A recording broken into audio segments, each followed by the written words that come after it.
교회를 다니는 사람이나 교회를 안 다니는 사람이나 모두 다 신천지나 여호와 증인의 전도를 한 번씩은 다 받았을 것입니다. 이게 강동구청 바로 옆에도 신천지 신도들을 전도하는 것을 우리가 자주 보게 됩니다. 그들은 정말로 열심으로 전도합니다. 오늘 본문에서 화 있을진저라는 말씀을 하시면서 바로 예수님께서 바리새인과 서기관들을 비판하셨습니다. 그런데 이 바리새인과 서기관들은 참으로 열심으로 전도했던 사람입니다. 마태복음 23장 15절을 같이 읽겠습니다. 시작. 화 있을진저 외식하는 서기관들과 바리새인들이여, 너희는 교인 한 사람을 얻기 위하여 바다와 육지를 두루 다니다가 생기면 너희보다 배나 더 지옥 자식이 되게 하는도다. 아멘. 여기 15절에 보면은 교인 한 사람을 얻기 위하여라고 기록합니다. 여기서 교인은 이방인들이 개종하였을 경우에 교인이다라고 이렇게 부르는 것입니다. 원래 이스라엘 백성들은 전도를 하지 않았습니다. 이방인들은 하나님의 택함을 받지 못한 개와 돼지와 같은 부정한 자들입니다. 그리고 이스라엘 백성들은 하나님이 그들을 사랑하셔서 택하셔서 하나님의 자녀 삼으셨습니다. 이스라엘 백성만 택하셔서 자녀를 삼았기 때문에 그들은 이방인들을 향하여 전도하지 않았습니다. 언제부터 이 이스라엘 백성들이 이방인들을 향하여 전도를 했는지는 구체적인 기록이 없습니다. 아마 나라를 잃게 되어 세계 각곳에 흩어져 살게 되면서 자연스럽게 전도를 하게 되었을 거다라고 추정을 합니다.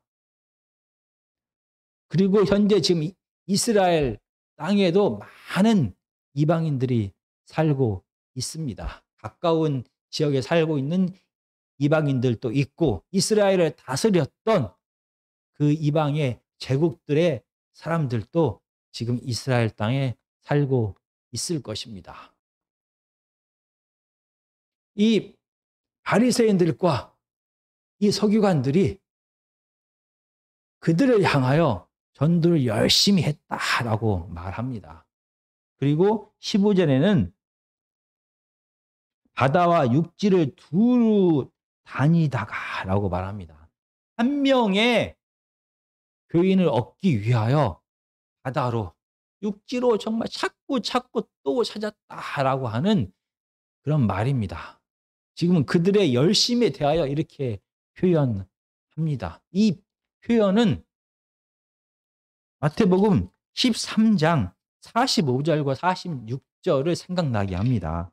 마태복음 13장 45절과 46절은 또 천국은 마치 좋은 진주를 구하는 장사와 같으니 극히 값진 진주 하나를 발견하며 가서 자기의 소유를 다 팔아 그 진주를 사느니라. 47절입니다. 또 천국은 마치 바다에 치고 각종 고기를 모으는 그물과 같으니 그물에 가득하며 물가로 끌어내고 앉아서 좋은 것은 그릇에 담고 못된 것은 내버리느니라. 마치 천국과 같이, 마치 천국의 자녀들을 찾는 것처럼 이렇게 온 육지를 돌아다니며 좋은 진주를 찾듯이 온 바다를 돌아다니면서 정말 좋은 물고기를 찾는 어부처럼 이 바리새인들과 서기관들은 교인 한 사람을 얻기 위하여 이렇게 애썼습니다. 오늘 본문에는 왜 바리새인들이 이렇게 전도에 열심히 이었는지에 대하여 기록하고 있지 않습니다. 그러나 바리새인들은 외식하는 자입니다. 그들은 사람에게 보이기 위하여 기도하고 구제하고 금식하는 자입니다. 아마 사람들에게 보이기 위하여 이방인들을 향하여 전도했을 것입니다. 개와 돼지처럼 여기는 이방인이 바리새인들의 전도를 통하여 하나님을 믿게 되면 많은 사람들이 이 바리새인들의 그 깊은 율법에 대한 지식을 찬양할 것입니다. 만약 개와 돼지와 같은 이방인들이 하나님을 믿게 되면 많은 이스라엘 백성들이 이 바리새인들의 하나님에 대한 열정을 인정할 것입니다. 자기 자신을 위하여 이렇게 전도했을지라도 만약에 이방인이 하나님을 믿게 된다면 그것은 바로 하나님의 나라가 확장되는 것입니다. 그럼에도 불구하고 오늘 본문은 이런 바리새인들을 향하여 예수님은 화 있을진저라고 그들을 비판하고 계십니다. 왜 지금 이렇게 전도에 열심인 바리새인들과 서기관들을 비판하고 계신 것입니까? 오늘 본문은 이렇게 말합니다. 예수님 당시에는 기독교가 아직 태어나기 전입니다. 이스라엘 백성들은 하나님을 믿었습니다. 유대교를 믿었습니다. 당시에 이방인들은 이방 신들을 섬겼습니다. 이방 신들을 믿던 그들이 바리새인들의 전도를 받아서 하나님을 알게 되고 하나님을 믿게 되면은 그것은 하나님 나라가 확장되는 것입니다. 그건 축복인 것입니다. 그런데 오늘 본문은 그들이 이방인들이 개종하여서 하나님의 백성이 된 것이 아니라 지옥의 자식이 되었다라고 말합니다. 이 지옥이란 말은 생명이 없는 곳입니다. 하나님을 떠난 곳입니다. 결국 죽음의 자식이 되었다라는 그런 뜻이 됩니다. 이방인들은 그들의 신들을 섬겼습니다. 그들의 신이 그들의 필요를 채울 거라고 믿었습니다. 그들의 신이 그들에게 건강을 주고 부유를 주고 명예를 주고 승리를 주고 많은 자녀를 줄 것이라고 믿었습니다.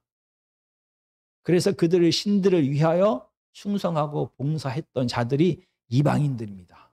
그런데 분명히 바리새인들은 이 이방인들에게 우상을 이방신을 전한 것이 아닙니다. 분명히 하나님을 전했을 것입니다.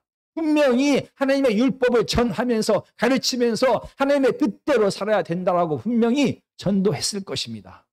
그런데 왜 바리새인들의 전도를 받은 이 개종한 이방인들은 하나님을 만나지 못했던 것입니까?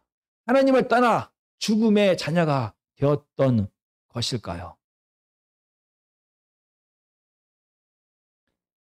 지금 마태복음 23장에서 화 있을진저라는 말을 7번, 8번 반복하면서 마태는 예수님께서 바리새인들과 서기관들 비판하는 것을 기록했습니다.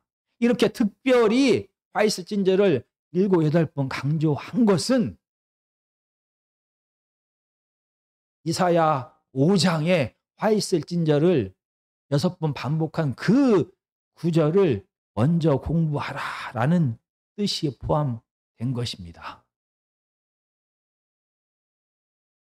우리가 다시 한번 이사야 5장을 보겠습니다. 이사야 5장은 바로 열매 없는 이스라엘 백성들의 삶을 심판하시겠다라고 말합니다.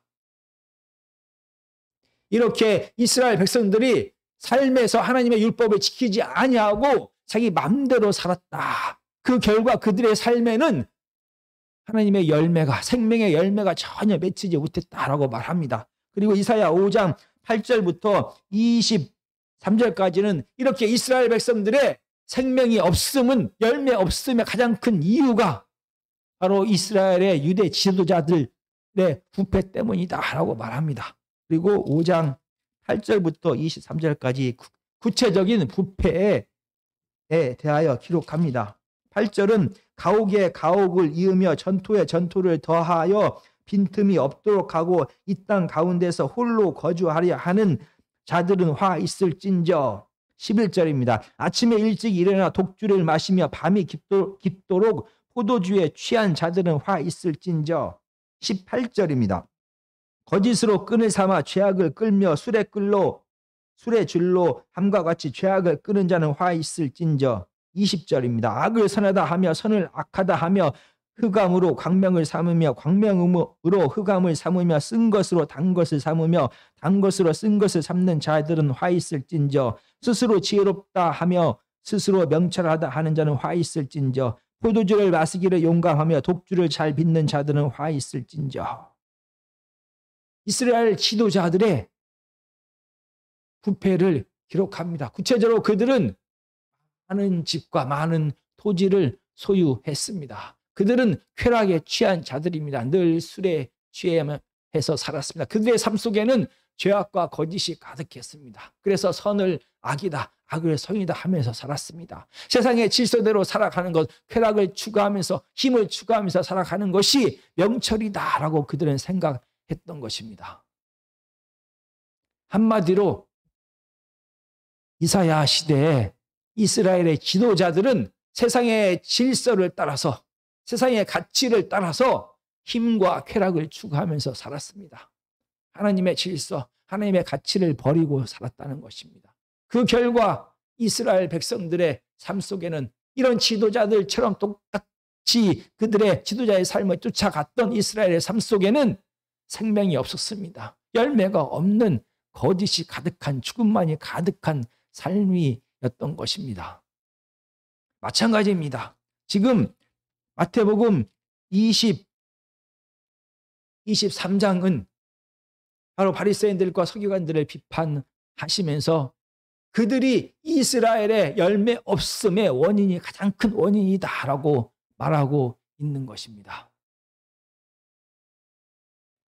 정말 바리새인들과 서기관은 겉으로는 하나님의 율법을 철저하게 지키는 자들입니다. 하나님의 율법에 기록되지 않은 작은 규정까지 만들어 일상의 삶 속에서 거룩하게 하나님의 뜻대로 살려고 노력하는 자들입니다. 그러나 실상은 어떠합니까?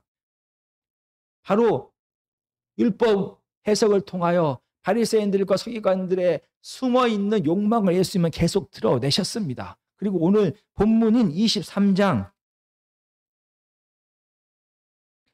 25절에도 정확하게 바리새인들과 서기관들의 죄악에 대하여 말합니다. 25절입니다. 화 있을진저 외식하는 서기관들과 바리새인들이여 잔과 대접의 겉은 깨끗이 하되 그 안에는 탐욕과 방탕으로 가득하게 하는도다. 그들은 겉으로는 하나님의 율법을 잘 지키는 자처럼 살았는데 그들의 진짜 마음 속에는 힘과 쾌락을 추구하는 죄성이 가득했다라고 말하는 것입니다. 이렇게 그들은 그들의 삶 속에는 세상의 질서, 우리 안에 숨겨진 이 죄성의 질서를 따라가는 힘과 쾌락을 추구하는 삶으로 가득 찼습니다. 이런 바리새인들과 서기관들이 이방신을 섬기는 자들을 하나님 앞으로 데려왔습니다. 그리고 그들을 향하여 하나님의 율법을 선포하고 하나님을 믿게 했습니다. 그러나 그들의 삶을 통하여, 그들의 마음을 통하여 이방인들은 바리새인들의 삶을 통하여 그들이 누구를, 이 바리새인들과 서기관들이 누구를 섬기는지를 자연스럽게 알게 되었습니다. 사실은 바리새인들과 서기관들은 이 이방인들에게 또 다른 이방신, 또 다른 우상을 소개한 것입니다. 이방인들이 그동안 자기의 필요를 채워질 이방신을 섬겼습니다. 그들에게 건강을 주고 풍요를 주고 승리를 주고 다산을 줄 이방신들을 섬기고 그들을 이방신을 섬기는 삶을 종교 생활을 계속했습니다. 그들에게 바리새인들은 새로운 이스라엘의 하나님이라는 또 다른 이방신을 그들에게 소개했습니다. 이 이스라엘의 하나님이 너희에게 너희의 필요를 채워줄 것이다. 너희가 원하는 건강을 줄 것이고 너희가 원하는 부귀를 줄 것이고 너희가 원하는 승리를 줄 것이고 너희가 원하는 명예를 줄 것이고 너희가 원하는 다산을 줄 것이다. 그러니 이방신을 섬기면서 노력했던 것처럼 이 하나님을 기쁘게 하기 위하여 하나님의 필요를 채우기 위하여 각가지 종교 의식들을 행해야 된다라고 가르치고 삶을 통하여 그들은 보여주었습니다. 그 결과 이 개종한 이방인들은 이스라엘의 하나님이라는 또 다른 이름의 우상을 섬기는 삶을 살게 되었던 것입니다. 더 큰 능력을 가진 하나님을 통하여 더 큰 욕심을 채우기를 원했습니다. 이렇게 하나님을 떠난 자, 마음에 죄성이 가득한 자, 마음에 탐욕이 가득한 자, 세상의 질서에 따라서 힘과 쾌락을 쫓아가는 그들의 삶 속에는 하나님이 임재하지 못했습니다. 그 결과 이 새롭게 개종한 이방인들의 삶에는 하나님 없는, 생명이 없는 죽음의 삶이 계속 되었던 것입니다. 그렇다면 정말 세상의 질서가 아닌 하나님께서 원하시는 하나님 나라의 질서는 과연 무엇입니까? 오늘 마태복음 23장은 가 있을진저를 7번에서 8번 반복하면서 이사야 5장뿐만이 아니라 복이 있을 것이다. 복이 있을 것이다를 8번이나 반복한 마태복음 5장을 우리로 하여금 다시 한번 기억하게 하는 것입니다. 팔복은 바로 예수님께서 세상과 다른, 세상의 질서와 다른 하나님 나라의 질서를 선포한 것입니다. 팔복은 분명히 말합니다. 세상의 질서, 힘과 쾌락을 추구하는 세상의 질서와 다르게 다스리고 승리하고 제압하는 자가 하나님의 자녀가 아니라 오히려 가난하고 애통하고 온유한 자가 하나님의 자녀다라고 말합니다. 마치 갓난 아이처럼 내 힘과 능력으로 아무것도 할 수가 없습니다라고 고백하면서 하나님만을 찾고 하나님을 의지하게 됩니다. 이 자가 바로 하나님의 자녀입니다. 이렇게 하나님을 가난한 마음으로 의지하는 자에게 하나님께서 임하셔서 그를 다스리기 시작합니다. 하나님의 다스림을 통하여 하나님의 자녀는 세상의 가치대로, 세상의 질서대로 살아가는 것이 아니라 하나님의 질서대로, 하나님의 헌법대로 이 세상을 살아가게 됩니다. 그 결과 세상 사람들의 미움을 받게 되고 핍박을 받게 되는 것입니다. 또한 하나님의 자녀라 할지라도 그 안에 뿌리 깊이 박혀 있는 그의 죄성이 그로 하여금 그의 이웃들에게 많은 상처를 주게 하는 것입니다. 그의 교만함이, 그의 이기심이, 그의 시기가, 그의 분노가, 그의 허영심이, 그가 가진 죄성이 이웃들에게 많은 상처를 주게 됩니다. 이렇게 죄와 그 결과 찾아오는 많은 영향을 통하여 하나님의 자녀는 하나님 앞에서 다시 한번 애통하게 되는 것입니다. 이렇게 하나님에 대한 간구와 애통과 회개의 과정을 밟아가면서 하나님의 자녀의 삶은 점점 변하게 됩니다. 하나님께서 하나님의 자녀를 온전히 통제하기 시작하면서 이 죄성, 힘과 쾌락을 추구하는 이 죄성을 하나님이 통제하기 시작합니다. 그러면서 온전히 하나님 앞에 순종하는 온유한 자가 되는 것입니다. 세상의 가치는 힘과 쾌락을 추구합니다. 세상의 모든 종교는 인간의 욕망을 만족시켜 줍니다. 인간의 이 힘과 쾌락을 추구하는 마음을 만족시켜주고 이 욕망의 불을 지릅니다. 그러나 하나님은 다릅니다. 하나님은 하나님의 임재하셔서 통치하시고 다스림에 계속되면 계속될수록 하나님은 사람 안에 있는 숨어있는 자기가 스스로 하나님 되려고 하는 마음, 그래서 힘과 쾌락을 추구하면서 살아가려고 하는 이 죄성을, 욕망을 억제하고 통제하십니다. 이렇게 하나님의 온전한 임재와 통치를 통하여 죄의 노예에서 벗어나 참으로 진정한 자유와 평안과 안식을 맛본 자들은 그들의 이웃들을 향하여 눈을 돌리게 됩니다.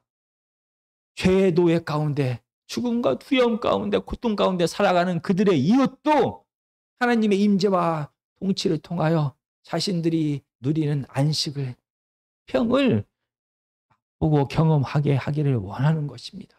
이것이 바로 하나님 나라 백성의 사명, 화평케 하는 자의 사명이고 이것이 바로 세상을 향하여 전도하는 이유가 되는 것입니다. 오늘 본문은 바리새인들과 사두개인들의 전도의 열심을 예수님이 비판한 것이 아닙니다. 그들이 전도하는 이유를 비판하고 계실 수도 있습니다. 그들 자신의 이름을 위하여 그들이 전도했다라고 하면 이거는 비판받을 수가 있는 것입니다. 그러나 오늘 본문에서 예수님께서 비판하신 것은 바리새인들의 외식입니다. 이 바리새인들의 외식 때문에 그들은 겉으로는 하나님을 사랑하는 것처럼 하나님의 뜻대로 살아가는 것처럼 살았지만 그들의 진짜 마음은 이 세상의 힘과 쾌락을 더 많이 추구하면서 살아가는 것이었습니다. 그 결과 그들이 전도한 많은 이방인들 역시 그들을 전도한 바리새인을 닮아갑니다.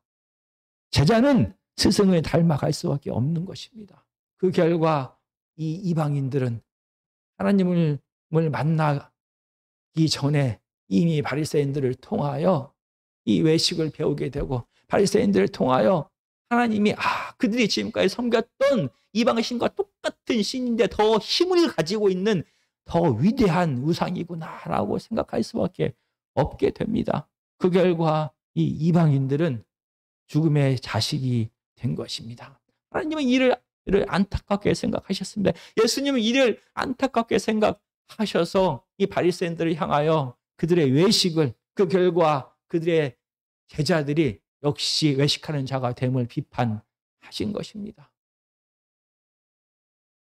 정말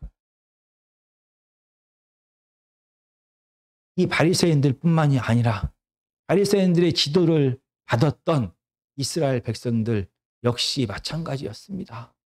바리새인들의 전도를 받은 이방인 역시 마찬가지였습니다. 그들은 모두 다, 이스라엘 백성들은 모두 다, 대부분 다 정치적인 메시아를 원했습니다.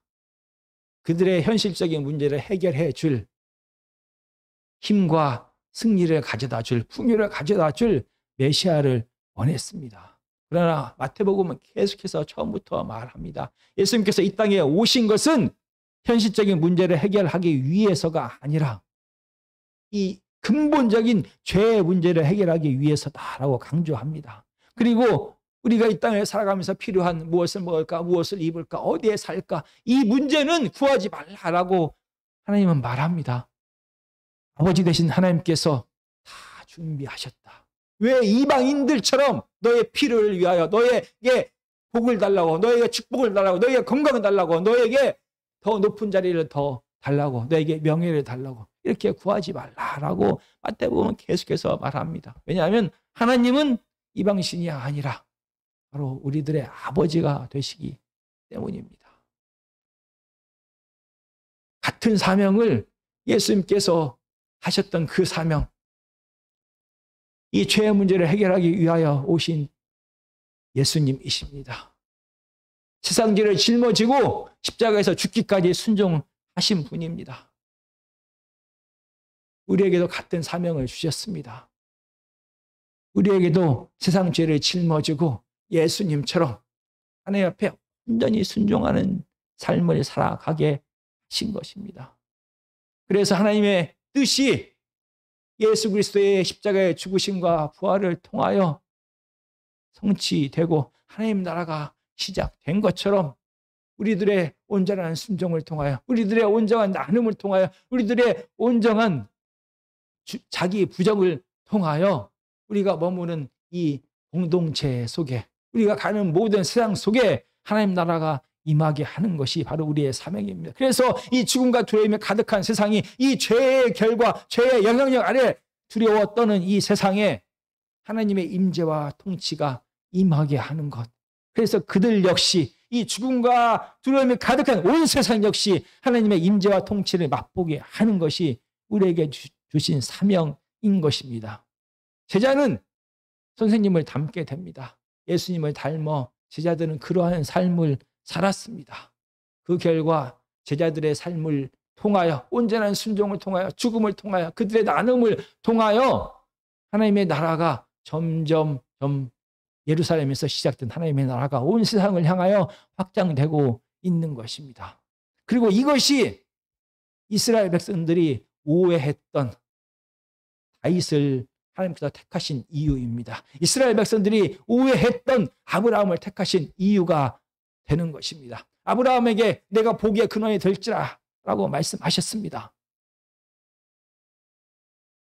하나님께서 아브라함을 택하시고 그의 후손을 택하신 이유가 무엇입니까? 그에게 주시겠다는 복의 의미가 무엇입니까? 그를 부자 만들고 장수하게 하고 세상의 머리가 되게 하겠다라는 뜻이 아니었습니다.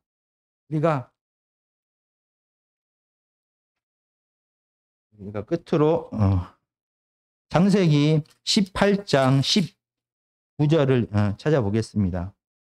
창세기 18장 19절입니다. 제가 읽어보겠습니다. 내가 그로 그 자식들과 권속에게 명하여 하나님의 도를 지켜 의와 공도를 행하게 하려고 그를 택하였나니. 아브라함을 택하시고 아브라함의 후손을 택하신 이유가 이 땅에 하나님의 의가 실현되게 하기 위하여라고 말합니다. 하나님의 정의가 하나님의 공의가 실현되게 하기 위하여라고 말합니다. 의라는 것이 무엇입니까? 공의가 무엇입니까? 하나님의 창조 질서가 하나님의 뜻이 이 피조 세계에 실현됐을 때 이걸 의라고 말합니다. 하나님의 뜻, 하나님의 질서가 하나님의 성품이 이 온 세상에 실현되게 하는 것이 바로 하나님께서 아브라함을 택하신 이유인 것입니다. 다윗을 택한 이유 역시 마찬가지입니다. 사무엘하 8장 15절입니다. 다윗이 온 이스라엘을 다스려 다윗이 모든 백성에게 정의와 공의를 행할세. 하나님께서 다윗을 택하신 이유는 그들로 하여금 이스라엘 백성으로 하여금 하나님이 누구인지를 알게 하시기를 원했습니다. 다윗으로 하여금 하나님의 순종하는 삶이 무엇인지 그 결과 그의 온전한 순종을 통하여 하나님의 뜻이 하나님의 성품이 하나님의 사랑이 하나님의 정의가 이 세상에 실현되게 하는 것이었다라고 말합니다. 바로 이스라엘을 택하여 거룩한 제사장 나라를 삼으신 이유와 마찬가지입니다.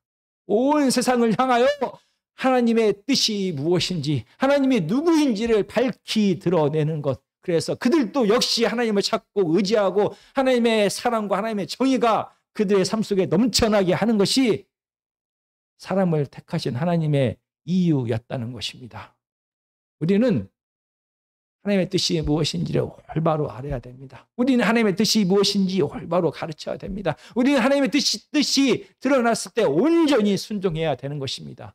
그 결과 우리들을 통하여 우리들의 자녀가, 우리들의 제자가, 우리들의 이웃이 사탄의 자식이 아닌 하나님의 자녀가 되는 것입니다. 이것이 우리에게 주어진 너무나 무거운 책임이다라는 것을 오늘 우리가 말씀을 통하여 늘 기억해야만 하는 것입니다. 예수 그리스도를 따라가는 자가 바로 제자입니다. 예수 그리스도의 삶을 따라가는 자가 제자인 것입니다. 그 제자들을 통하여 생명이 온 세상에 퍼져 갈 것입니다.